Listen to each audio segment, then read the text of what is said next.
20জন ছাত্ৰই আত্মহত্যা কৰা এটা পৰিস্থিতি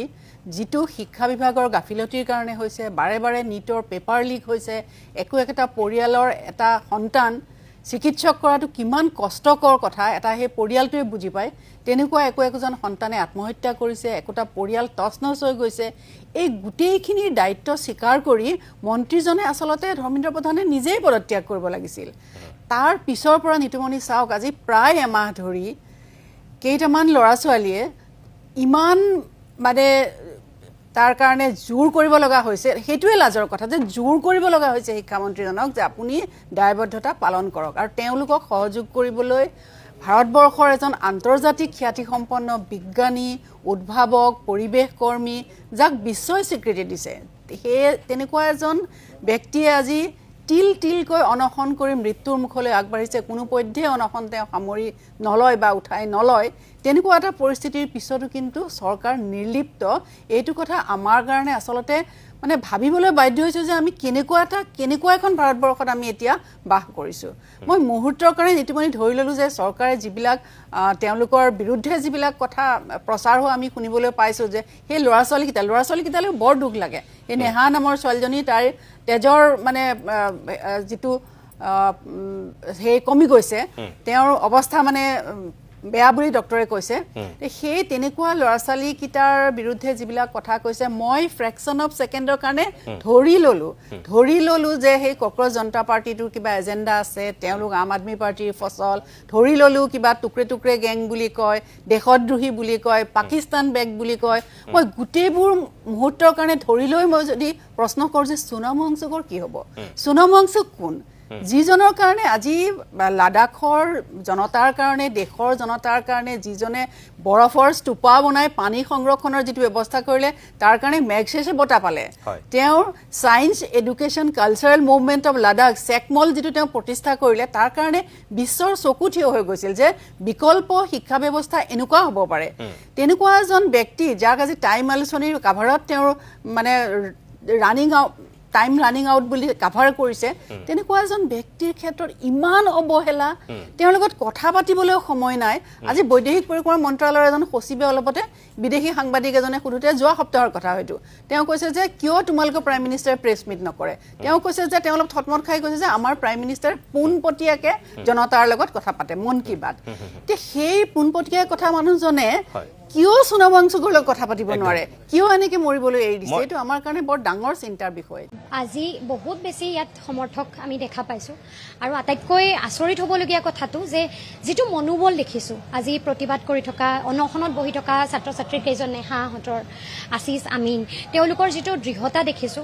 আচলতে মানিবলগীয়া আজি সোনম ছাৰক লগ পাইছো বেয়া লাগিছে এইটো কথা যে তেখেতে শব্দও মাতিব পৰা অৱস্থাত নাই আমি তেখেতৰ লগত কথা পাতিবলৈ যেতিয়া গৈছো আমি নিজে দেখি কৈছো যে নালাগে স্যাৰ আপুনি কথা ক'ব নালাগে তাৰ মাজতো তেখেতে আমাক দেখি গামোচাখন দেখাইছে গতিকে এই তেখেতে কিন্তু যেটো দৃঢ়তাৰে এই সময়ত কৈ আছে এই দৃঢ়তাটো আমি মানিছো সেলুট দিছো কিন্তু একে সময়তে আমাৰ ভয় লাগিছে যে দেশৰ বাবে ইমান মূল্যবান সম্পদজনক আমি হেৰুৱাম নেকি এই প্ৰতিবাদটো চলি থকাৰ সমান্তৰালকৈ তেখেতৰ স্বাস্থ্য দিনক দিনে বেয়া হৈ আহি আছে বহুত ওয়েট ইতিমধ্যে লুজ কৰিছে আৰু বহু কেইজন ছাত্ৰ ছাত্ৰী ইতিমধ্যে প্ৰতিবাদকাৰী ল'ৰা ছোৱালী হস্পিটেলাইজড হৈছে বাকি যে কেইজন চলি আছে তেখেতসকলো আসলতে 20 তাৰিখলৈকে সাৰ্ভাইভ কৰাটো এইদৰে ইয়াত বৰ ডাঙৰ এটা চ্যালেঞ্জ কিন্তু তাৰ পাছতো সমৰ্থক যথেষ্ট বাঢ়িছে লাহে লাহে এটোৰ ইম্পেক্ট আজি অসমতো পৰিছে আনকি আমি আহি থাকোতো আমাক বহুত ছাত্ৰ ছাত্ৰীয়ে যোগাযোগ কৰিছে যে আমি যাব বিচাৰিছো কলেজত পঢ়ি থকা ডিগ্ৰী পঢ়ি থকা ছাত্ৰ ছাত্ৰীয়ে কৈছে যে বা আমি যাব বিচাৰিছো কিবা কৰি যাব পাৰিম নেকি কি দৰে আপোনালোকক যোগাযোগ কৰিব পাৰিম নেকি এই যেটো সাপোৰ্ট আহিছে আজিৰ দিনটোত মই ভাবো যে এটো এই আৰম্ভণি বিশেষকৈ সোনম ছাৰ আৰু ছাত্ৰ ছাত্ৰীসকলৰ প্ৰতিবাদ অনশন যিসকলে কৰি আছে এওঁলোকৰ যেটো এফৰ্ট এটোক লৈ আজি অসমত তো এটা ইম্পেক্ট পৰিছে ভাৰতবৰ্ষৰ প্ৰত্যেকখন ৰাজ্যতে আজি ইম্পেক্ট পৰিছে ডাঙৰ ডাঙৰ ৰাজনৈতিক নেতাসকল আজি আমি ইয়াত সুপ্ৰিয়া সুলে বাইদেউক দেখিছো আজি আমাৰ পৱন খেৰা ডাঙৰীয়াও আহিছে বহুত কেইজন ৰাজনৈতিক বিশিষ্ট ব্যক্তি আজিৰ দিনটোত ইয়াত উপস্থিত হৈছে গতিকে এইটো এটা আসলতে জনক্ষোভৰ প্ৰতিফলন ইয়াৰ পাছতো কিন্তু আচৰিত কথা তেওঁ কৈ গৈছে যে কোনো এজন ক্লাৰ্কো এজন আহি পোৱা নাই আজি বিজেপিৰ সিস্টেমটোৰ লগত জড়িত কোনো ব্যক্তিৰ কোনো সহমৰ্মিতা কোনো এটা মেছেজ কোনো এটা কমেন্ট কোনো এটা পাব্লিক ষ্টেটমেণ্ট ইয়াত নাই আজি ইয়াত আহি কোনো থিয় দিয়া নাই মানুহজনক বোলে এটা ৰিকুৱেষ্ট কৰোঁ যে আপুনি অনশন ভংগ কৰক আমি এনকুৱাৰী কৰিম আমি অন্ততঃ আমাৰ কাৰ্যসূচীখিনি কৰিম যিখিনি আমাৰ দায়িত্ব যিকেইজন ছাত্ৰ ছাত্ৰীৰ মৃত্যু হোৱা ফটো লগাই থোৱা আছে 20জন হয়তো ছাত্ৰ ছাত্ৰীৰ ফটো ইয়াত আছে মৃত্যু হোৱা ছাত্ৰ ছাত্ৰীখিনি ভৱিষ্যতৰ একোজন সম্পদ আছিল ডক্টৰ হ'লহেঁতেন বা বেলেগ জীৱনত যিয়েই নকৰিলেহেঁতেন তেওঁলোকে সমাজৰ সেৱা কৰিম বুলি মানৱ সম্পদ হৈ উঠিম বুলি সপোন দেখিছিল সপোন ঠানবান হোৱাৰ পাছত তেওঁলোকে জীৱনে ত্যাগ কৰিলে এই ল'ৰা ছোৱালীবোৰৰ মৃত্যুৰ বাবে একাউণ্টেবল কোন একাউণ্টেবিলিটি কোনে ল'ব আজি কোনেও ল'বলৈ ইয়াত প্ৰস্তুত নহয় কোনেও আচলতে সামান্যতম তেওঁলোকৰ গুৰুত্বটো আমি দেখা নাই চূড়ান্ত নেগলিজেঞ্চ আৰু অট'ক্ৰেচিৰ ইয়াতকৈ ডাঙৰ এক্সাম্পল আপুনি কি পাব প্ৰতিবাদ চলি আছে ইয়াত ইমান ছাত্ৰ ছাত্ৰী বহি আছে কিন্তু কোনো গুৰুত্ব নাই কোনো ইম্পৰ্টেঞ্চ নাই গতিকে এতিয়াও আমাৰ অনুৰোধ যে সামান্যতমো যদি চৰকাৰৰ বা চৰকাৰৰ লগত জড়িত ব্যক্তিসকলৰ নিজৰ ভিতৰত আত্মসন্মান আছে নিজৰ ভিতৰত কিবা এটাতো অন্ততঃ চিন্তা আছে কাইলৈ তেওঁলোকৰ ল'ৰা ছোৱালী কেইজনেতো পৰীক্ষা দিব তেওঁলোকতো এনে ছিষ্টেমৰ ভুক্তভোগী হ'ব গতিকে অলপ হ'লেও যদি নিজৰ আত্মসন্মান দায়বদ্ধতা দায়িত্ববোধ বুলি কিবা আছে তেওঁলোক আহক আহি ইয়াত থিয় দিয়ক এই দায়িত্বটো লৈ ধৰ্মেন্দ্ৰ প্ৰধানক সলনি কৰক তেওঁৰ যি ৰেজিগনেশ্যন বিচাৰি আছে এইটোক লৈ এনকুৱাৰী হওক তেওঁৰ ৰেজিগনেশ্যনৰ দাবীটো ফুলফিল কৰা হওক আৰু তেওঁ নিজেও আচলতে আত্মসন্মান থকা হ'লে ইমান দিনে ৰিজাইন দিলেহেঁতেন নিশ্চয়কৈ মই এইখিনি এটা কথা ক'ব বিচাৰিছোঁ অসমৰ পৰা JNUৰ এজন ছাত্ৰ তেখেত ঋষিকেশ আছিলে ঋষিকেশ তালুকদাৰ তেখেত ইতিমধ্যে চিকিৎসালয়ত ভৰ্তি হ'ব লগা হৈছে যিহেতু তেওঁ সোণম ৱাংচুকে যেতিয়াৰ পৰা আন্দোলন কৰিছিল তেতিয়াৰ পৰা তেখেতেও অনশন কৰিছিল প্ৰায় বহুকেইজন ছাত্ৰ ছাত্ৰীয়ে অনশন কৰি আছে চাহিলৰ ওচৰলৈ আহিছোঁ আপুনিও প্ৰথম দিনটোৰ পৰাই 28 তাৰিখৰ আগৰ পৰাই আপুনি ইয়াত আছে যেতিয়াৰ পৰা 20 তাৰিখৰ পৰাই আন্দোলনটো হৈছে গতিকে এই মুহূৰ্তত অসমবাসীক কি ক'ব বিচাৰিব কাৰণ গোটেই যি প্ৰতিবাদ সেই প্ৰতিবাদটোত আপুনি কিন্তু ডে 1ৰ পৰা অংশগ্ৰহণ কৰিছে হয় পোনপ্ৰথমে আপোনাক ধন্যবাদ মই অসমবাসীক এটা কথাই ক'ম পোনপ্ৰথমে মই ধন্যবাদ জনাব লাগিব আমাৰ লুৰিণদাক যিহেতু মই CGPৰ মিডিয়া কৰ্ডিনেটৰ আছে যেতিয়া লুৰিণদাৰ লগত কথা পাতিলোঁ তেওঁ একেবাৰে ৰাতিৰ ভিতৰতে কনফাৰ্ম কৰিলে যে আমি সমৰ্থন দিব নোৱাৰিছোঁ তাৰপিছত যেতিয়া অখিলতা বা জ্ঞানশ্ৰী বাৰ লগত যেতিয়া কথা হ'ল তেওঁলোকে ৰাতিৰ ভিতৰতে কনফাৰ্ম কৰিলে যে এয়া ছাত্ৰ ছাত্ৰীৰ কথা আমি যন্ত্ৰ মন্ত্ৰ যাব লাগিব যিকোনো প্ৰকাৰে আজি তেওঁলোকে আহি উপস্থিত হৈছে যোৱাকালি আমাৰ পলাশ চাংমাদা আহিছিল আৰু বিভিন্ন ছাত্ৰ সদৌ অসম সংখ্যালঘু ছাত্ৰ সন্থা ইতিমধ্যে মোলৈ ফোন যোগাযোগে তেওঁলোকে সমৰ্থন আগবঢ়াইছে অসমৰ যিখিনি মূল বিৰোধী শক্তি আছে তেওঁলোকে ইতিমধ্যে আমাৰ কক্ৰোচ জনতা পাৰ্টীৰ আমাক সম্পূৰ্ণভাৱে সমৰ্থন জনাইছে কেৱল তেওঁলোকে নিজৰ ৰাজনৈতিক ভেদাভেদ পাহৰি কক্ৰোচ জনতা পাৰ্টীক এইভাবে সমৰ্থন জনাইছে কাৰণ কক্ৰোচ জনতা পাৰ্টীয়ে ছাত্ৰ ছাত্ৰীৰ ভৱিষ্যতৰ সুৰক্ষিত ভৱিষ্যতৰ কাৰণে মাত মাতি আছে আমি ইমান দিনৰ পৰা দিল্লীত মই প্ৰথম দিনৰ পৰা আছোঁ আজি মই এই যন্ত্ৰ মন্ত্ৰ আন্দোলনৰ উত্থান পতন গোটেইখিনি দেখিছোঁ আজি যিখিনি অৱস্থা সোণম ছাৰৰ অৱস্থা হৈ আছে যিখিনি স্বাস্থ্যৰ অৱনতি ঘটিছে তাৰ ফলত কেৱল মাত্ৰ চৰকাৰ কিন্তু চৰকাৰক দায়ী কৰিব বিচাৰিম কাৰণ এনেকুৱা এজন ব্যক্তি যিজনক যদি বিষয়ে আমি ক'বলৈ যাওঁ কোনোবা ৰাজনৈতিক দলত যোগদান কৰি হ'লেও ৰাজ্যসভাৰ এজন সাংসদ হ'ব পাৰিলেহেঁতেন কিন্তু সেই ৰাস্তা অৱলম্বন নকৰি ছাত্ৰ ছাত্ৰীৰ বাবে তেওঁ ওলাই আহি দিল্লীৰ এই গৰমত লাডাখৰ পৰা আহি দিল্লীৰ এই গৰমত ভোক হৰতাল কৰিছে আপুনি ভাবিব নোৱাৰিব তেওঁৰ অৱস্থা কেনেকুৱা হ'ব পাৰে এই প্ৰচণ্ড গৰম আৰু 20 দিন নোখোৱাকৈ বেলেগ মানুহে যেতিয়া হাংগাৰ ষ্ট্ৰাইক কৰে হানি বা বেলেগ লেমন লয় কিন্তু এই মানুহজন অনলি সল্ট ৱাটাৰত আছে যেতিয়া আমি সোণম ছাৰৰ লগত কথা পাতোঁ যেতিয়া আমাৰ লগত তেতিয়া আমাক মনোবল দিয়ে তোমালোকে 20 তাৰিখৰ বাবে সাজু হোৱা ডেকা শক্তি তোমালোকে কিয় মোক লৈ ভয় কৰিছা মোৰ যদি মৃত্যু হৈ যায় তথাপি দেশৰ শিক্ষা ব্যৱস্থা সলনি হ'ব লাগিব গতিকে ছাত্ৰ ছাত্ৰীলৈ এটাই আহ্বান যদি সোণম ছাৰে আমাৰ বাবে ইমানখিনি কৰিব পাৰিছে আমি আমাৰ ভৱিষ্যতৰ বাবে আমি কিয় ওলাই আহিব নোৱাৰিম কিয় চৰকাৰৰ বিৰুদ্ধে মাত মাতিব নোৱাৰিম সংসদ ভৱন আমাৰ গণতান্ত্ৰিক দেশত আমি আহিছোঁ গতিকে যিহেতু আমাৰ লগত ভুল হৈছে এইসকল হত্যাকাৰী যিসকল হত্যাকাৰী এতিয়াও শিক্ষামন্ত্ৰী হৈ বহি আছে যিসকল হত্যাকাৰী এতিয়া প্ৰধানমন্ত্ৰী হিচাপে বহি আছে যিসকলৰ হত্যাকাৰীক ছাপোৰ্ট কৰিবলৈ যায় ভাৰতীয় জনতা পাৰ্টীৰ সভাপতি আমাক ভাইৰাছ বুলি কৈছে দেশতগাৰ বুলি কৈছে তেওঁলোকৰ বিৰুদ্ধে আমি কিয় মাত মাতিব নোৱাৰিম আমি যন্ত্ৰ মন্ত্ৰৰ পৰা সংসদ ভৱনৰ ৰাজপথত প্ৰতিবাদ আমি কৰিম আৰু এই প্ৰতিবাদ তীব্ৰভাৱে হ'ব আৰু ভাৰতবৰ্ষৰ ইতিহাসত বৃহৎ ছাত্ৰ আন্দোলন হিচাপে আমি এটা ইতিহাস লিখিবলৈ গৈ আছোঁ প্ৰাঞ্জল মই ধন্যবাদ জনাইছোঁ যদি গগৈ আছে গগৈ ডাঙৰীয়া আপোনাক অনুষ্ঠানলৈ স্বাগতম জনাইছোঁ ইতিমধ্যে আপুনি বিৰতিৰ পূৰ্বে চাগে শুনিছে নতুন দিল্লীৰ বৰ্তমানৰ পৰিৱেশটো কি হৈ আছে আমাক প্ৰাঞ্জল প্ৰতিমে দেখুৱাইছে আৰু তাৰ 2-1 বক্তব্যও তেওঁ সংগ্ৰহ কৰি পোনপটীয়া আমি সম্প্ৰচাৰ কৰিছোঁ আপুনি নিজে তাত অংশ লৈছিল আজিলৈকে কোনো ধৰণৰ এক চিকুটো গুৰুত্ব দিয়া নাই তেওঁলোকৰ মুখ্য মুখপাত্ৰ আছুতোষে কিছু সময় পূৰ্বে কৈছে যে কোনোবা ৰাজনৈতিক নেতা বা বিষয়া অহাটো বাদেই কোনো এগৰাকী ক্লাৰ্ক পৰ্যায়ৰ মানুহকো এতিয়ালৈকে পঠোৱা হোৱা নাই তেওঁলোকৰ আমৰণ অনশনটোৰ সন্দৰ্ভত খবৰ ল'বলৈ বা কথা পাতিবলৈ তাৰমানে চৰকাৰে সম্পূৰ্ণৰূপে গুৰুত্বহীন কৰি আছে এতিয়ালৈকে কিন্তু আজি 20টা দিন অতিক্ৰম কৰিছে সিফালে চিকিৎসকে কৈছে সোণম ৱাংচুকৰ এইটো গতি থাকিলে কথা বেয়াৰ দিশলৈ গতি কৰিব পাৰে অৰ্থাৎ তেওঁ বহু অংগ বিকল হ'ব পাৰে ইতিমধ্যেই হৈছে বুলি কৈছে 2-এটা ইমান ওজন কমি গ'ল অকল নিমখ পানী খাইতো এজন মানুহ জীয়াই নাথাকিব অনন্ত কাললৈ যদি সেয়াই হৈ থাকে, তেওঁ নিজৰ স্থিতিত থাকে, চৰকাৰো নিজৰ স্থিতিত থাকে, তেতিয়াহ'লে আমি কি পাবলৈ গৈ আছোঁ, কি হেৰুৱাবলৈ গৈ আছোঁ?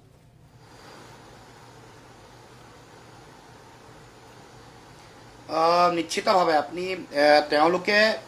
চৰকাৰী যন্ত্ৰই তেওঁলোকে কোনো গুৰুত্ব নিদিলেও, তেওঁলোকে চূড়ান্ত অৱহেলা কৰিলেও এই বিষয়টো অতি গুৰুত্বপূৰ্ণই নহয়, অতি মহত্বপূৰ্ণ বিষয়। দেশৰ যিটো শিক্ষাৰ সংকট, শিক্ষা ব্যৱস্থাৰ প্ৰতি যিটো প্ৰচণ্ড প্ৰশ্নবোধক আহিছে, 87 বাৰ প্ৰশ্নকাকত ফাদিল হৈছে এই বিজেপি চৰকাৰৰ দিনত। 148 বাৰ প্ৰশ্নকাকতক লৈ ক'ৰবাত হয় দুৰ্নীতি হৈছে, ক'ৰবাত ফৰ্জাৰী হৈছে, বিভিন্ন ধৰণৰ ঘটনা পৰিঘটনা হৈছে। আৰু এই সমগ্ৰ ঘটনাৰ পৰিপ্ৰেক্ষিতত প্ৰায় 17গৰাকী আমাৰ নতুন প্ৰজন্মৰ যিসকল মানৱ সম্পদ হ'ব ভৱিষ্যতে, তেওঁলোকে মৃত্যুমুখত পৰিলে বা তেওঁলোকে সৰ্বোচ্চ ত্যাগ কৰিব লগা পৰিৱেশলৈ গুচি গ'ল। এতিয়া চৰকাৰে গুৰুত্ব দিয়া নাই, কিন্তু গুৰুত্ব দিব লগা আটাইতকৈ গুৰুত্বপূৰ্ণ এইটো বিষয়, মহত্বপূৰ্ণ বিষয়। যদি শিক্ষাক লৈ যদি গুৰুত্ব তেওঁলোকৰ নাই, তেতিয়াহ'লে দেশৰ ভৱিষ্যত, দেশক বিকশিত ভাৰতবৰ্ষ হিচাপে কেনেকৈ গঢ়িব? বিশ্বগুৰু হ'বলৈ, বিকশিত ভাৰত হ'বলৈ, উন্নত ভাৰত হ'বলৈ শিক্ষা, গৱেষণা, বিজ্ঞান, প্ৰযুক্তিবিদ্যা, অৰ্থনীতি, সমাজ, সকলো কথাৰ লগত শিক্ষা প্ৰত্যক্ষভাৱে জড়িত। যিখন ভাৰতবৰ্ষ ডেকা ভাৰতবৰ্ষ বুলি কোৱা হয়, 64% ডেকা মানুহেৰে ভৰি আছে, 63.88%। এই ডেকা ভাৰতবৰ্ষৰ যুৱক যুৱতী, ছাত্ৰ ছাত্ৰীসকল যদি ৰোগগ্ৰস্ত হয়, তেওঁলোকৰ শিক্ষা ব্যৱস্থাটোত যদি এনেকৈ কেৰুণ লাগে, এনেকৈ প্ৰশ্নকাকত যদি ফাদিল হয়, বিক্ৰী হয় হাজাৰ হাজাৰ লাখ লাখ টকাত, যদি বিউটি পাৰ্লাৰ প্ৰশ্নকাকতৰ মানে ফাদিল হোৱা ঘটনা সংঘটিত হয়, তেতিয়াহ'লে দেশ কি পৰ্যায়ত আছে, কেনেকুৱা এটা অৱস্থাত আছে, এইটো আমি সকলোৱে অনুধাৱন কৰিব লাগিব, অনুমান কৰিব লাগিব। আৰু সোণাম ৱাংচুক ডাঙৰীয়া দেশৰ কাৰণে, ৰাষ্ট্ৰৰ কাৰণে সম্পদ, এই কথা বুজি পোৱা দৰকাৰ। তেওঁ এই কথা কিয় আহ্বান কৰিছে, তেওঁ কিয় এনেকৈ সৰ্বোচ্চ ত্যাগ কৰি এনেকৈ আগবাঢ়ি আহিছে, এই কথা দেশৰ প্ৰধানমন্ত্ৰী, দেশৰ শিক্ষামন্ত্ৰীয়ে যদি অনুধাৱন নকৰে, তেতিয়াহ'লে মই ভাবিম যে চৰকাৰখনে আচলতে শিক্ষাক, দেশৰ ভৱিষ্যতক, ৰাষ্ট্ৰখনৰ সমাজ আৰু সভ্যতাৰ উত্তৰণৰ যিটো যাত্ৰা, এই যাত্ৰাক গতিশীল আৰু ত্বৰান্বিত কৰিবৰ কাৰণে তেওঁলোকৰ কোনো ধৰণৰ চিন্তা নাই, পৰিকল্পনা নাই। কাৰণ এই গোটেই কথাটোক মই যেতিয়া দিল্লীলৈ গৈছিলোঁ, এই কথাই কৈছোঁ যে এইটো অত্যন্ত অতি গভীৰ বিষয় এটাক লৈ আপোনালোকে এনেকৈ ইয়াত আহি সকলোৱে অংশগ্ৰহণ কৰিছে। দেশত বিপৰীত পৰিস্থিতি, সংকটৰ সময়, গণতান্ত্ৰিক আন্দোলনৰ কাৰ্যসূচী এটা কৰিবলৈ ব্যাপক প্ৰত্যাহ্বান, তাৰ মাজত আপোনালোকে যুঁজিছে আৰু সেইকাৰণে আহিছোঁ। আৰু এইটো ক্ষেত্ৰত সমগ্ৰ দেশৰ দল মত নিৰ্বিশেষে, বিভিন্ন ধৰণৰ বাদ দৰ্শন অবিহনে ছাত্ৰ ছাত্ৰীক ভাৰতবৰ্ষৰ ভৱিষ্যতৰ কাৰণে সকলোৱে যুঁজিব লাগে। এয়া যদি ভাবিছে কেৱল মাত্ৰ ছাত্ৰ ছাত্ৰীসকলৰ কাৰণে যুঁজ, এইটো ভুল ভাবিছে। দেশৰ সমাজ, ৰাষ্ট্ৰৰ যিটো জাতীয় সভ্যতা, এই সভ্যতাৰ ওপৰত বিৰূপ ভয়াৱহ প্ৰভাৱ পৰিব। সেই কথা প্ৰত্যেকেই মৰ্মে মৰ্মে উপলব্ধি কৰাৰ প্ৰয়োজন, হৃদয়ংগম কৰাৰ প্ৰয়োজন। ইমান অমানৱীয়, ইমান অগণতান্ত্ৰিক, স্বৈৰতান্ত্ৰিক, ফেচিবাদী মানসিকতাৰ কেতিয়াও ভাবিব নোৱাৰোঁ। কাৰণ এটা বিষয় উত্থাপন কৰা হৈছে, বিষয়টো আলোচনা কৰিব লাগে। ইয়াৰ লগত বিভিন্ন ধৰণৰ যুক্তি থাকিব পাৰে, বিভিন্ন ধৰণৰ কথা বতৰা থাকিব পাৰে, কিন্তু মৌলিক কথাটোক লৈ সোণাম ৱাংচুক, কক্ৰোচ জনতা পাৰ্টি, তেওঁলোকৰ যিসকল বিদেশৰ পৰাও ল'ৰা আহি তেওঁলোকে চাকৰি ত্যাগ কৰি যে যুঁজিছে, সেই কথা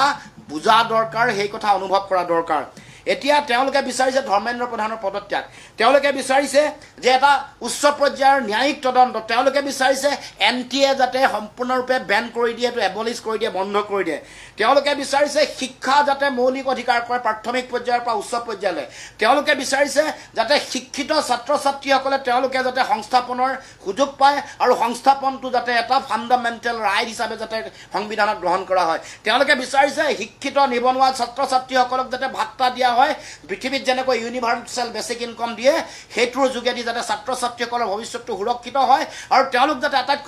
আটাইতকৈ বেছি সৃষ্টিশীল, প্ৰডাক্টিভ মানৱ সম্পদ হিচাপে ৰাষ্ট্ৰ গঠন আৰু ৰাষ্ট্ৰক পৃথিৱীৰ ওপৰতে একক আৰু অনন্য ৰূপত গঢ়ি তুলিবৰ কাৰণে তেওঁলোকে যাতে অৱদান আগবঢ়াব পাৰে। গতিকে এইবোৰ কথা একেবাৰে জল পটকে স্ফটিকৰ দৰে শুদ্ধ, সত্য আৰু প্ৰয়োজনীয় কথা। এই কথা বতৰাবোৰৰ প্ৰতি তিল মানুহ তেওঁলোকৰ চিন্তা নাই। দেশৰ প্ৰধানমন্ত্ৰীয়ে পৰীক্ষা আহিলে পৰীক্ষা পে চৰ্চা কৰে, তেওঁ আহিলে তেওঁ যেতিয়াই তেতিয়াই মন কী বাত কৈ থাকে। এতিয়া জনগণৰ ছাত্ৰ ছাত্ৰীসকলৰ মনৰ কথাটো শুনিব লাগে। পৰীক্ষা পে চৰ্চা চলি থাকে, চাই পে চৰ্চা চলি থাকে। তেওঁ প্ৰধানমন্ত্ৰীৰ দায়িত্ব হ'ল এতিয়া তেওঁ পৰীক্ষাত যে প্ৰশ্ন কাকত লিক হৈছে সেইটোৰ ওপৰত কিয় চৰ্চা আজিলৈকে হোৱা নাই, সেই প্ৰশ্নহে আমাৰ ডাঙৰ কথা। তেওঁ এটা সময়ত কৈছিলে যে তেওঁ হাৰ্ভাৰ্ড বালি নহয়, তেওঁ হাৰ্ডৱৰ্ক বালি। কিন্তু হাৰ্ডৱৰ্ক বালি প্ৰধানমন্ত্ৰীৰ নমুনা চাওকচোন। দেশৰ মানে কুৱেশ্যন পেপাৰ লিক হৈছে ক'ত? এই বিউটি পাৰ্লাৰত কুৱেশ্যন পেপাৰ লিক হৈছে। গতিকে দেশৰ প্ৰধানমন্ত্ৰীৰ প্ৰতি আহ্বান, আপুনি আপোনাৰ চৰকাৰৰ শিক্ষামন্ত্ৰী ধৰ্মেন্দ্ৰ প্ৰধানৰ পদত্যাগ তাৎক্ষণিকভাৱে লওক, তেওঁক মাতি আনক। কাৰণ আপুনিতো আমেৰিকাৰ ৰাষ্ট্ৰপতিৰ আগত মেৰুদণ্ড পোন কৰি তেওঁক দম দি একো কথা ক'ব নোৱাৰে। তিনিগৰাকীকৈ মানুহ মানি পেলালে আমেৰিকাৰ মিছাইল আৰু আমেৰিকাৰ নেভিয়ে, তেওঁক একো ক'ব নোৱাৰিলে। এতিয়া দেশৰ ভৱিষ্যত সুৰক্ষিত কৰিবৰ কাৰণে, নৱপ্ৰজন্ম যুৱক যুৱতীসকলৰ সুৰক্ষিত ভৱিষ্যত, দেশ ৰাষ্ট্ৰৰ সুৰক্ষিত ভৱিষ্যতৰ কাৰণে আপুনি ধৰ্মেন্দ্ৰ প্ৰধানক ইস্তফা দিবৰ কাৰণে বাধ্য কৰক। অন্যথা বুজিম যে আপুনি দেশৰ ছাত্ৰ ছাত্ৰী, দেশৰ ভৱিষ্যতক লৈ হেতালি খেলিছে ল'ৰা। আপুনি এই কথাক তিল মানুহ গুৰুত্ব দিব খোজা নাই। গতিকে আপুনি নিজৰ কেবিনেটৰ মন্ত্ৰীগৰাকীৰ ইস্তফা লোৱাৰ ক্ষেত্ৰত, তেওঁক ইয়াৰ পৰা অপসাৰণ কৰাৰ ক্ষেত্ৰত আপোনাৰ কি এনেকুৱা দুৰ্বলতা আছে, এই কথা ৰাইজে কোনো ধৰণে বোধগম্য হোৱা নাই। গতিকে অহা 20 তাৰিখে হ'ব লগা যি মানে সংসদ যাত্ৰা, এই সংসদ চলো গোটেই যাত্ৰাটোত যাতে সফল হয়। আৰু মই এটা বিনম্ৰ আহ্বান জনাম সমগ্ৰ ভাৰতবৰ্ষৰ ছাত্ৰ ছাত্ৰী, অসমৰ ছাত্ৰ ছাত্ৰীসকললৈ, তেওঁলোকে যাতে কোনো কাৰণতে হাত সাৱটি বহি নাথাকে, ওলাই আহিব লাগে। কাৰণ এয়া আমাৰ সকলোৰে কাৰণে অতি গুৰুত্বপূৰ্ণ। অসমতো 4বাৰ প্ৰশ্ন কাকত ফাদিল হৈছে বিজেপি চৰকাৰৰ দিনত। তেজপুৰ বিশ্ববিদ্যালয়ত 4বাৰ একেলগে সংগ্ৰাম চলি আছিল দুৰ্নীতিৰ অভিযোগত। অসমত এতিয়া 6066খন বিদ্যালয় ইতিমধ্যে বন্ধ হৈছে, 35 লাখ নিবনুৱা আছে, 60,000 এতিয়াও মানে বিদ্যালয়সমূহত খালী পদ আজিলৈকে নিযুক্তি প্ৰদান কৰা নাই। গতিকে তেনেকুৱা এটা অৱস্থাত অসমৰ ভৱিষ্যত সুৰক্ষিত কৰিবৰ কাৰণে, দেশৰ ভৱিষ্যত সুৰক্ষিত কৰিবৰ কাৰণে আজিয়েই ওলাই আহক। নহ'লে অন্যথা যেতিয়া এই ভয়ংকৰ এটা পৰিস্থিতিৰ সৃষ্টি হ'ব, শিক্ষা ব্যৱস্থা, শিক্ষাই যেতিয়া ভয়ংকৰ ভৱিষ্যতৰ দিশলৈ গতি কৰিব, তেতিয়া কিন্তু কোনো ইয়াৰ পৰা হাত সাৰি নাথাকে। গতিকে মই সকলোকে বিনম্ৰতাৰে আহ্বান জনাইছোঁ, সোণাং ৱাকচুক ডাঙৰীয়াৰ ত্যাগ, তেওঁৰ সংগ্ৰাম আৰু তেওঁৰ যিটো মেধা আৰু প্ৰজ্ঞা, তাক সকলোৱে সন্মান জনায়। এগৰাকী সম্পদক যাতে সম্পদৰ চিন্তা, মননশীল চিন্তা, সংগ্ৰাম, ৰাষ্ট্ৰীয় যিটো দায়বদ্ধতাৰে কৰা যিটো সংগ্ৰাম, সৰ্বোচ্চ ত্যাগী সংগ্ৰাম, তাৰ প্ৰতি সন্মান আগবঢ়াই যুৱ প্ৰজন্ম, ছাত্ৰ ছাত্ৰীয়ে সকলোৱে এই সংগ্ৰামত অংশগ্ৰহণ কৰি সংগ্ৰাম সফল কৰিব লাগে। আৰু এই যিবোৰ অন্যায় হৈছে, এই অন্যায়বোৰ নাইকিয়া কৰি অধিকাৰ আজৰি আনিব লাগে। মই লুৰিণজ্যোতি গগৈ আপোনাক বহুত বহুত ধন্যবাদ জনাইছোঁ। মই অকণমান বিৰতি ল'ব লাগিব, কিন্তু শেষ প্ৰশ্নটো কৰিছোঁ। আপুনিও কৈছে, মাইনী মহন্ত বাইদেৱেও কৈছে, বা নতুন দিল্লীৰ পৰা আশুতোষেও কৈছে যে ধৰ্মেন্দ্ৰ প্ৰধানে পদত্যাগ কৰিবই লাগিব, পদত্যাগ কৰা উচিত। বহুতে কয় যে ধৰ্মেন্দ্ৰ প্ৰধানে পদত্যাগ কৰিলে কি সমস্যাটো সমাধান হৈ যাব নেকি? প্ৰথম অৱস্থাত বিজেপিৰ একাংশ ব্যক্তিয়ে কৈছিল, এতিয়া কিন্তু বিজেপিৰ ফালৰ পৰা কোনো ধৰণৰ মন্তব্য দিয়া নাই যোৱা কিছুদিন ধৰি। এই বিষয়টোত এক প্ৰকাৰ বিজেপিয়ে মুখত চেলুটোপ লগাই থৈ দিছে, একো কোৱা নাই। এতিয়া আপোনাকো মই এতিয়া সুধিছোঁ যে ধৰ্মেন্দ্ৰ প্ৰধানৰ পদত্যাগটো মূল আছিল, আনুষংগিকভাৱে আৰু তাত 3টা দাবী আছিল। ধৰ্মেন্দ্ৰ প্ৰধানে পদত্যাগ কৰিলে কি সমস্যাটো সমাধান হ'ব নেকি?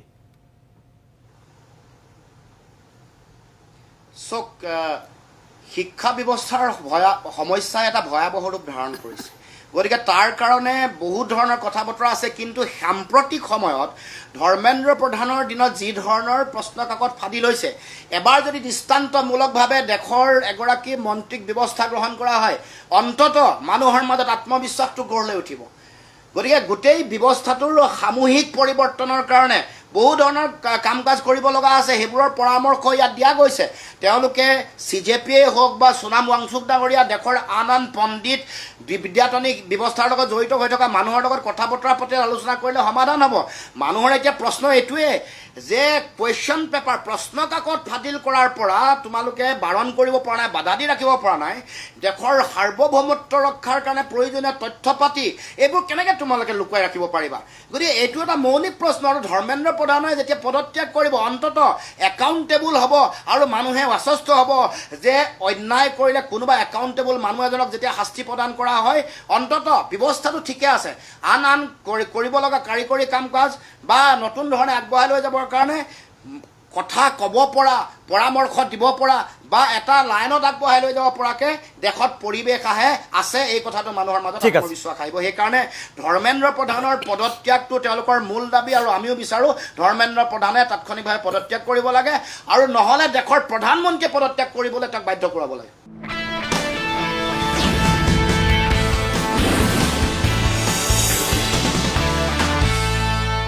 ইতিমধ্যে আপোনালোকে গম পাইছে নতুন দিল্লীৰ যন্তৰ মন্তৰত যি সোনম ৱাংচুকৰ আমৰণ অনশন আজি 20 দিন অতিক্ৰম কৰিছে আৰু তাৰ প্ৰেক্ষাপটতে আজিৰ অভিমতত আমি সোনম ৱাংচুকৰ আমৰণ অনশন আমাৰ দায়িত্ব আৰু চৰকাৰৰ কৰ্তব্যৰ সন্দৰ্ভত কিছু কথা পাতিছোঁ মই পলাশ চাংমাই মই আপোনাৰ কাষলৈ আহিছোঁ আপুনিও অন্যতম এগৰাকী অসমৰ জাতীয়তাবাদী সংগঠনৰ নেতা যিয়ে নেকি সোনম ৱাংচুকৰ আমৰণ অনশনত অংশ লৈছে আপুনি কিছু তাত কথাও কৈছে লুৰিণজ্যোতি গগৈও অংশ লৈছিল তেখেতৰ বক্তব্য আপুনি শুনিলে আপুনি কি বুলি ভাবে যে চৰকাৰে গুৰুত্ব দিবনে মোৰতো লগা নাই যে নৰেন্দ্ৰ মোদী চৰকাৰে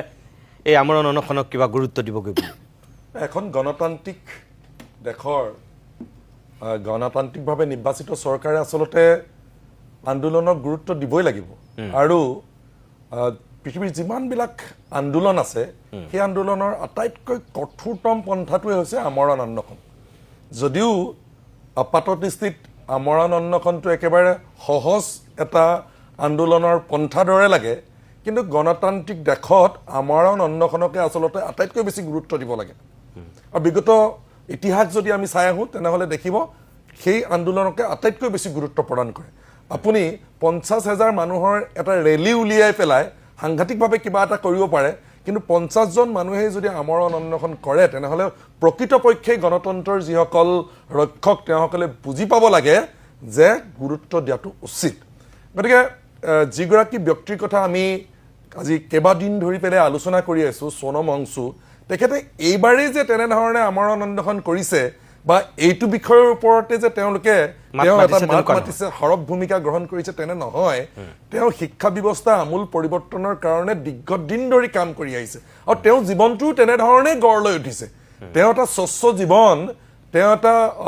তেওঁ এজন আয়াতীয়ান আছিলে তেওঁ এটা স্বচ্ছ জীৱন কটাব পাৰিলেহেঁতেন কিন্তু পাহাৰৰ জনজাতীয় মানুহবিলাকৰ অধিকাৰ আনহে নালাগে সীমান্তত নিয়োজিত হৈ থকা যিসকল সেনাবাহিনী তেওঁ উদ্ভাৱনী বিভিন্ন কাৰ্যপন্থাৰ দ্বাৰা তেওঁলোকৰ কাৰণেও কাম কৰিছে গতিকে স্বাভাৱিকতে তেওঁ এজন দেশৰ প্ৰসিদ্ধ বিজ্ঞানী উদ্ভাৱক আৰু এজন প্ৰসিদ্ধ বিজ্ঞানী উদ্ভাৱক শিক্ষক পৰিৱেশক সংৰক্ষক সমাজসেৱকক যদি গুৰুত্ব প্ৰদান নকৰে তেনেহ'লে কাক কৰিব গতিকে চৰকাৰখনে অনতি বিলম্বে মই ভাবোঁ যে সোনম ৱাংচু যিবিলাক দাবী এই দাবীবিলাকক লৈ পেলাই আলোচনাত বহাটো উচিত গতিকে এতিয়া অকল কেৱল মাত্ৰ যে তেওঁলোকে বহু সময়ত আপুনি যিটো কথা কৈছে যে চৰকাৰে গুৰুত্ব প্ৰদান কৰিবনে মানে কক্ৰোচ জনতা পাৰ্টিৰ লগত থকাৰ কাৰণে বা কক্ৰোচ জনতা পাৰ্টি চক আজি পাৰ্টি যিয়ে পাৰ্টি নহওক নামটো যিয়ে নহওক কিন্তু যুৱক যুৱতীসকলতো আছে আজি যুৱক যুৱতীসকলতো ওলাই আহিছে সমগ্ৰ ছাত্ৰ সমাজ ওলাই আহিছে অকল যিবিলাক ছাত্ৰ ছাত্ৰী ওলাই আহিছে তেওঁলোক অত্যন্ত মেধাসম্পন্ন ছাত্ৰ ছাত্ৰী ওলাই আহিছে গতিকে ক'ৰবাত যে গোটেই ছিষ্টেমটোত কেৰুণ আছে সেই কথাটো নিশ্চিত গতিকে সেইকাৰণেই মই ভাবোঁ যে চৰকাৰে এই গোটেই আন্দোলনকাৰী সংস্থাটোৰ লগত আলোচনা কৰিব লাগে সোনম ৱাংচুৰ লগত আলোচনা কৰিব লাগে তেওঁলোকৰ কথা বতৰা শুনিব লাগে আজি 20 দিন আমৰণ অনশন কৰিছে তেওঁলোকে তাৰ আগৰ পৰা 6 তাৰিখৰ পৰা তেওঁলোকে সম্ভৱতঃ আন্দোলন কৰিছে এই পৰ্যন্ত তেওঁলোকৰ লগত আলোচনা কৰিবলৈ কোনো চেষ্টাই কৰা নাই এইটো বিজেপি চৰকাৰ যেতিয়ালৈ পৰা শাসনলৈ আহিলে নিতুদা আপুনি চাব তেওঁলোকে এটা কথা কয় আন্দোলন কৰিলে আমি গুৰুত্ব প্ৰদান নকৰোঁ কিন্তু তেওঁলোকৰ অকল বিজেপি চৰকাৰে নহয় গোটেই ভাৰতবৰ্ষৰ যদি আমি চাওঁ যিবিলাক গুৰুত্বপূৰ্ণ আৰু ডাঙৰ ডাঙৰ ৰাজনৈতিক দল সেই ৰাজনৈতিক দলবিলাক কিন্তু এনেধৰণৰ আন্দোলনৰ জৰিয়তে আহি পেলাই কিন্তু শাসনৰ বাক জৰিডাল লৈছেহি আনে নালাগে বিজেপিও ৰাম ৰাজ্য গঠন, ৰাম মন্দিৰ নিৰ্মাণৰ যি আন্দোলন, সেই আন্দোলনৰ জৰিয়তে তেওঁলোকৰ সাংগঠনিক স্থিতি সবল কৰি আজি এই পৰ্যায়ত লালকৃষ্ণ আছে। আদৱানীৰ ৰথযাত্ৰা, লালকৃষ্ণ আদৱানীৰ ৰথযাত্ৰা, গতিকে সেই আন্দোলনৰ জৰিয়তে আহি পেলাই তেওঁলোকে আজি এনে শাসনৰ বাকজৰীডাল লৈছে। গতিকে আমাৰ অসমতো আন এনেকৈ দিল্লীকে আদি কৰি বহু আঞ্চলিক দলো আপোনালোকে দেখিছে বা আমি দেখিছোঁ যে এনেকৈ আন্দোলনৰ জৰিয়তে আহি পেলাই তেওঁলোকে শাসনৰ বাকজৰীডাল লৈছে। আজিৰ তাৰিখত বিজেপি তেওঁলোকৰ সহযোগী। পলাশ চাংমা, এতিয়া কথাটো সেইটোৱে হ'ব পাৰে আকৌ যে সোণাম ৱাংচুকক সন্মুখত ৰাখি কক্ৰোচ জনতা পাৰ্টি যিহেতু বেকত আছে আৰু বিৰোধী ৰাজনৈতিক দলবিলাকে যিহেতু তাত গৈ পেলাই সমৰ্থন দি দিছে, আজিও গৈছে কেইবাগৰাকীও, কালিও গৈছে অৰবিন্দ কেজৰিৱাল, আজিও বিৰোধী গৈছে। ৰাজনৈতিক দলবিলাকে সমৰ্থন দিছে, এই ৰংটো যে লাগি গ'ল, তেওঁলোকেতো কোনো ৰাজনৈতিক কালাৰটো লগাৰ কাৰণে চাগে তেওঁলোকেতো- চৰকাৰে গুৰুত্ব দিয়া নাই। হয়, তেওঁলোকে কোনো ৰাজনৈতিক দল নহয়, তেওঁলোকে কোনো ৰাজনৈতিক, যদিও এই যিবিলাক বিষয়বিলাক ৰাজনৈতিক লগা বিষয়, কিন্তু এইবিলাক বিষয় ৰাজনৈতিক বিষয় নহয়। ভৱিষ্যতলৈ যদি ৰাজনৈতিক দল খুলি দিয়ে, যদিও নুখুলো বুলি কৈছে, কোনোবাই যদি এখন গণতান্ত্ৰিক দেশত ৰাজনৈতিক দল খুলিব পাৰে, কোনোবাই অন্য পন্থাৰে আন্দোলন কৰিব পাৰে। না আন্না হাজাৰে ধৰক অনশন কৰিছিল, তাৰপিছত গৈ পেলাই অৰবিন্দ কেজৰিৱালে আম আদমি পাৰ্টি খুলি দিলে। এই পৰ্যন্তলৈকে ভৱিষ্যতে কি হ'ব সেই কথাটো আমি যিটো ক'ব নোৱাৰো, কিন্তু এই পৰ্যায়লৈকে তেওঁলোকে যিখিনি কাম কৰিছে, তেওঁলোকে শিক্ষা ব্যৱস্থা আমূল পৰিৱৰ্তনৰ কাৰণে কৰিছে। আৰু প্ৰধানকৈ সোণম ৱাংচু বিভিন্ন সময়ত মই 2-এখন সভা সমিতিটো তেওঁৰ লগত একেলগতে সভা সমিতি কৰিছোঁ। গোগামুখত যেতিয়া ইউথ ফেষ্টিভেল পাতিছিলে TMPকে, তেতিয়াও তেওঁ আহিছিলে, প্ৰায় 1 ঘণ্টা 15 মিনিটৰ তেওঁ এটা বক্তব্য দাঙি ধৰিছিলে, কেৱল মাত্ৰ ভাৰতবৰ্ষৰ শিক্ষা ব্যৱস্থাৰ ওপৰতে কৈছিলে যে ভাৰতবৰ্ষৰ শিক্ষা ব্যৱস্থাৰ ক'ত কেৰুণ আছে, কেনেধৰণে এই শিক্ষা ব্যৱস্থাক আমূল পৰিৱৰ্তন কৰিব পাৰি, সেই সম্পৰ্কে তেওঁ প্ৰায় 1 ঘণ্টা জোৰা যিটো বক্তব্য, সেই বক্তব্য তেওঁ প্ৰদান কৰিছিল। গতিকে সোণম ৱাংচু একেদিনাই আহি পেলাই যন্ত্ৰ মন্ত্ৰত আহি পেলাই তেওঁ এনেধৰণে আমৰণ অনশন কৰিছে, একেদিনাই তেওঁ সোণম ৱাংচু হোৱা নাই। দীৰ্ঘদিনৰ তেওঁ ত্যাগ আছে, দীৰ্ঘদিন ধৰি মানুহৰ পৰা সেই আস্থা তেওঁ পাইছে। গতিকে তেওঁ 60 বছৰ বয়সৰ এজন মানুহ, তেওঁ যদি ৰাজনীতি কৰিবলগীয়া আছিলে ৰাজনীতি কৰিবই পাৰিলেহেঁতেন ইমান দিনে। 60 বছৰ পিছত আৰু তেওঁ ৰাজনীতি নকৰে, তেওঁ ৰাজনীতি নকৰাটো খাটাং, কিন্তু মই ভাবো যে তেওঁক সন্মুখত লৈ নহয়, মই হয়তো কোনোবাই কৰিব বুলি ভাবি চাগে বিজেপি চৰকাৰে গুৰুত্ব দিয়া নাই। বাকী যিসকল তেওঁলোকৰ লিডাৰ আছে, তেওঁলোকৰ লগত কোনো আমাৰ ব্যক্তিগত সম্পৰ্ক নাই, গতিকে তেওঁলোকৰ কথাটো আমি নাজানো। প্ৰধানকৈ মোক সোণম ৱাংচুৰ যিটো জীৱনশৈলী, তেওঁ যিটো চিন্তা চেতনা, সেই জীৱনশৈলী চিন্তা চেতনাই আকৰ্ষিত কৰে। আৰু বহু সময়ত তেওঁৰ লগত বিভিন্ন ধৰণে মই যোগাযোগতো আছিলোঁ। সেইকাৰণে আচলতে মই এই সোণম ৱাংচুৰ প্ৰতি মই ভাবোঁ ক'ৰবাত নহয় ক'ৰবাত অন্যায় কৰা হৈছে আৰু তেওঁক সহযোগিতা কৰাটো ভাল। সেইকাৰণে গৈ মই সোণম ৱাংচু ডাঙৰীয়াৰ সৈতে তেওঁক এষাৰ মাত দিলোঁ আৰু তেখেতৰ যিটো দাবী বা তেখেতৰ তেখেতে যিখিনি লৈ পেলাই আগবাঢ়িব খোজে, সেই আগবাঢ়িব খোজা বিষয়খিনি সমৰ্থন